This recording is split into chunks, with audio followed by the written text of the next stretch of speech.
আসসালামু আলাইকুম ভিউয়ার্স, আমি কিন্তু একজন কৃষকের সন্তান প্রথমত এইটা।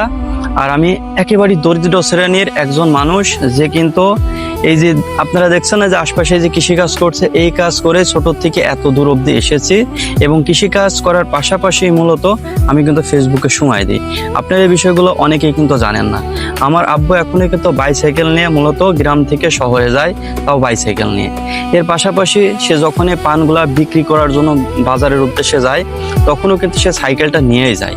আমাদের পার্সোনালভাবে কোনো বাইকও নেই, আমাদের সিম্পল সাইকেল আর নয়তো ভ্যান আছে, ভ্যানেই কিন্তু যাতায়াত করতে হয়। কারণ আমরা একেবারে কি দরিদ্র ফ্যামিলির সন্তান, যার কারণে চাইলেও নিজের অনেক শখ থাকলেও কখনো পূর্ণ করতে পারে না।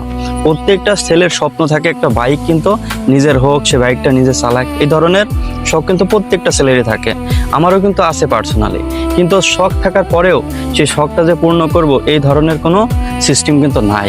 আপনারা হয়তো অনেকে আছেন যারা অনেক বড় বড় ফ্যামিলির থেকে কিন্তু ভিডিও তৈরি করছেন, আপনাদের আব্বু আম্মুর টাকা নিয়ে আপনাদের নিজেদের শখগুলো পূর্ণ করছেন। আসলে আমাদের আর্থিক দিক থেকে অতটা সচ্ছল নয়, যার কারণে চাইলেও কখনো ফ্যামিলির কাছে কোনো কিছু আবদার করতে পারি না। কারণ একটা জিনিস ভাবেন, আমার আব্বু বাইসাইকেল চালিয়ে বেড়ায়, সে যখন বাইসাইকেল চালিয়ে বেড়ায় তাকে আমি কেমনি আবদার করবো যে আমার একটা বাইক কিনতে হবে, আমাকে কিছু টাকা দাও, আমি একটা বাইক কিনি। এই ধরনের কথা আমি কখনোই বলতে পারি না। কারণ কি, আমি একেবারে নিম্ন শ্রেণীর একজন মানুষ। এখন আমার ফ্যামিলিও নিম্ন শ্রেণীর, আমি কিভাবে তাদের কাছে আবদার করবো যে এই জিনিসটা আমাকে দাও? তো যার কারণে আমি কখনোই কিন্তু ফ্যামিলির কাছে কোনো প্রকার কোনো চাপ করি, কখনো কোনো কিছু নেই নেই, ভবিষ্যতে নেবও না, আমার এতটুকু ইচ্ছা। তো আপনারা সবাই দোয়া করবেন, আপনাদের দোয়া ভালোবাসায় যেন ভালো কিছু করতে পারি। আর বিশেষ করে সবাই আমার আব্বু এবং আম্মুর জন্য দোয়া করবেন, যাতে সবাই যেখানে আছে ভালো থাকে, এই দোয়াটাই করবেন। আর আমার আব্বু কিন্তু মূলত একজন কৃষক, সে সেই ছোট থেকে মূলত কৃষিকাজ করে আসছে এবং আমিও কৃষকের সন্তান, আমিও কৃষিকাজ করি। কাজকে আমরা কখনোই ছোট মনে করি না। আর আমি যেগুলো জানি সেগুলো আপনাদেরকে সব কিছু কিন্তু বলি, কখনো নিজের ভিতরে রাখি না। যে জিনিসটা জানি এই জিনিসটা আমি হাইড করে রাখি। কেন হাইড করবো? আপনারা কাজ করছেন, আপনারা ভবিষ্যতে ভালো কিছু করেন, আমি তো এটাই চাই। আপনারা অন্তত বলতে পারেন যে জনি ভাইয়ের কাছ থেকে এতটুকু শিখছি, এটাই কিন্তু আমার বড় পাওয়ার। কারণ আমি আর মনে ওই ধরনের অহংকার নাই। আমার কাছে কিন্তু সবাই কম বেশি কথা বলে আমার সাথে। অনেকেই বলে যে ভাই আপনার সাথে কথা বলে যেটা মনে হয় আপনি একেবারে সাদা শুধু, আপনি এগুলো বোঝেন না, একেবারে সিম্পলি সব প্রশ্নের উত্তর দিয়ে দেন, মনের ভিতরে কোনো প্যাসকোস নাই। অন্য অন্য পেজের অ্যাডমিনে ফোন দিলে অনেক অহংকার করে, ফোন ধরে না, বিভিন্ন ধরনের কথাবার্তা কিন্তু বলে আমাকে। তো আমি বলি ভাই, এইসব নিয়ে আমি কখনো অহংকার করিনি। এটা আজকে আছে কালকে নাও থাকতে পারে। মানুষের সাথে মানুষের বন্ডিং, ভালোবাসার সম্পর্ক, এটাই বড় কিছু। এর বাইরে কোনো কিছু কিন্তু নাই।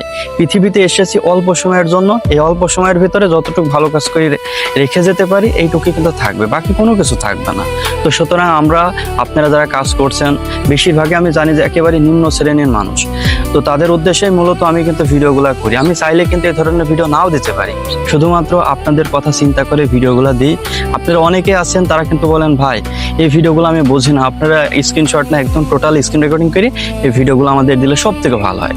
তো সেই ক্ষেত্রে আমি চিন্তা ভাবনা করছি, এখন থেকে আমাদের ইউটিউবে চ্যানেল আছে, যেই ভিডিওতে পেজে ভালো একটা ফিডব্যাক দেবে সেই ভিডিও অনুযায়ী একটা করে ভিডিও বানিয়ে আমি ইউটিউবে দিয়ে দেবো। আপনারা ওখান থেকে যেন একেবারে সুন্দর করে সব কিছু বুঝতে পারেন যে কোথা থেকে কোনটা কন্ট্রোল করতে হবে, কোনটা ঠিক করতে হবে, সব কিছু বুঝতে পারেন।